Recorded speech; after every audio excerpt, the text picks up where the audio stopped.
The purpose of this video is for you to be able to draw elements according to Bohr theory. Now, Bohr really thought that the electrons existed on these like rings around the center of the nucleus. You had your nucleus and you had rings, right? And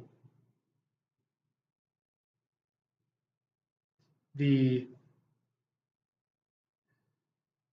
thing to know is how many electrons and protons the things have. And you'd always start with, you'd find the element, that's the number of protons. The number of neutrons is the mass number minus the number of protons and the electrons. It should be the same as the number of protons, provided that it's neutral.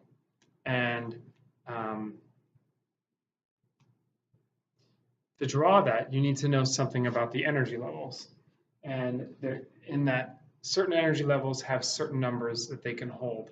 And then you just fill them in and outward. And the first energy level can hold 2 electrons, and the second can hold 8.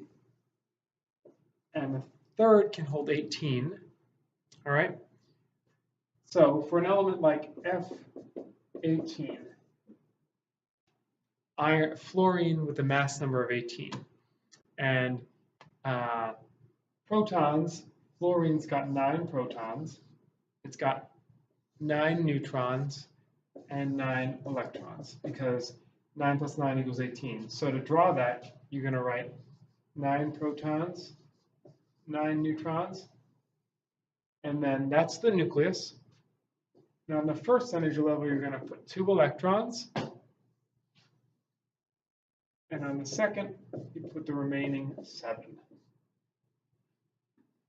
And that's it.